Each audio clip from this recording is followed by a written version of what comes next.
আসসালামু আলাইকুম। আশা করি সবাই ভালো আছেন। দেখুন, আগের একটা ভিডিওতে দেখেছিলেন আমি আমার ভাগ্নির জন্য হসপিটালে ভাত নিয়ে গিয়েছিলাম। তখন আমরা কেউ বুঝতে পারিনি যে এত বড় রোগ আল্লাহ দিয়েছে। তখন আমরা ভেবেছিলাম যে ডাক্তার ওইখান থেকে বলেছে যে বাত জ্বর। তারপরও দেখা যায় যে ডাক্তার কিছুটা আশঙ্কা করেছে, তার জন্য কিছুটা পরীক্ষা দিয়েছিল। ওই পরীক্ষার ভিতরে বড় ধরনের একটা রোগ ধরা পড়েছে। তার জন্য এখন দেখা যায় এটার জন্য ওই হাসপাতালে যেতে হবে। ক্যান্সার হাসপাতাল যেতে হবে। তার জন্য আগের দিনে আমার বাসায় আইসা থাইকা তারপরে ওদিকে অনেক ভোরে যেতে হয়। তার জন্য আমার বাসায় এসেছে। এখন আমরা দেখুন ভোর ৬টা বাজে হসপিটালে রওনা দিয়েছি। আমরা যে ৭টার দিকে ওদিকে পৌঁছে গেছি। আর এখন দুপুরবেলা সবার একটু ক্ষুধা লেগেছে, তার জন্য সবাই একটু হালকা পাতলা নাস্তা করতেছে। আর রুগী দেখুন, আমার মামাতো বোনের মেয়ে, একদম অল্প বয়স, ২৩ বছর বয়স মাত্র, বিয়ে হয়েছে, একটা বাচ্চা আছে ৯ মাসের। কিন্তু এত বড় রোগ দিয়েছে, সবাই ওর জন্য দোয়া করবেন আল্লাহ যেন রোগটা তাড়াতাড়ি সারায় দেয়। আর এখানে আমরা এসেছি আজকে সব ধরনের পরীক্ষা-নিরীক্ষা সব যা করতে হয় করে যাব। দেখুন কতটা অসুস্থ, একটু বসে থাকতে পারে না। আগে যখন বলত যে কোমর ব্যথা, পা ব্যথা, তখন বুঝতাম যে জ্বরের কারণে, বাত জ্বরের কারণে ব্যথা। কিন্তু না, এখন দেখি ক্যান্সার ধরা পড়েছে। দেখুন কেমন করতাছে, বাবা ওকে ধরে রেখেছে।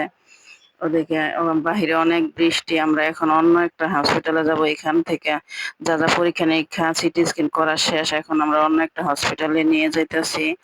ওইখানে একটা পরীক্ষা করানো হইব আনোয়ার খান ক্লিনিকে। ওইটাই মেইন ক্যান্সারের পরীক্ষা। সবাই দোয়া করবেন যেন রোগটা তাড়াতাড়ি ভালো হয়ে যায়, তাড়াতাড়ি ধরা পড়ে। চোখে দেখা যায় না, ব্যথায় যে কেমন ছটফট করতাছে। ডাক্তার দেখুন, আমরা এখন একটা অ্যাম্বুলেন্সের ভিতরে করে যাচ্ছি আরেকটা হসপিটালে। সিএনজিতে করে নিয়েছি।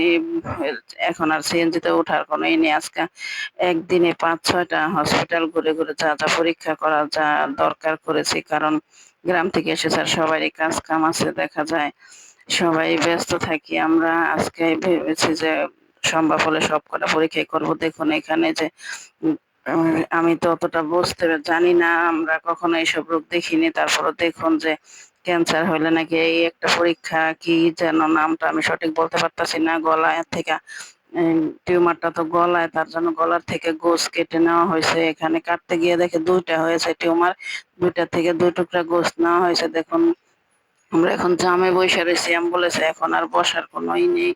যেহেতু অপারেশন করা হইছে, একটা ছোটখাটো অপারেশনই। এখন আমরা আরেকটা হসপিটালে যাইতেছি। আপাতত রোগীকে ভর্তি করে রাখতে হবে। আর ওই ক্যান্সারের ওই পরীক্ষার রিপোর্ট গুলো সব ৪ দিন পরে দিব। তখন আল্লাহ যদি ক্যান্সারের পয়েন্টটা আল্লাহ করে যদি কম থাকে, তাহলে যেকোনো হসপিটালে ভর্তি করলেই হবে। আর পয়েন্টটা যদি বেশি বেড়ে যায় তাহলে ক্যান্সার হসপিটালে ভর্তি করতে হবে। সবাই দোয়া করবেন। আর এদিকে দেখুন, আমার ছেলে মেয়েকে রেখে গেছে। আমার ছেলে গরুর গোশত রান্না করেছে বাসায়। আমি আসার সময় খিচুড়ি কিনে এনেছি। আমরা সে ভোর ৬টায় গিয়েছি, এখন রাত্র ১টা বাজে। রোগীকে হসপিটালে ভর্তি করে রাইখা তারপরে বাসায় আসছি। এখন ছেলে মেয়েকে একটু বেড়ে দিচ্ছি। খুবই ক্লান্ত। আজকের মতন এতটা ক্লান্ত আমরা কেউই হই নাই। আমরা ৫ জন মানুষ, সবাই অনেক ক্লান্ত। আমরা ওর বাবা-মাকে হসপিটালে রেখে আমরা ৪ জন বাসায় চলে এসেছি। ধন্যবাদ সবাইকে আমাদের ভিডিওটি দেখার জন্য।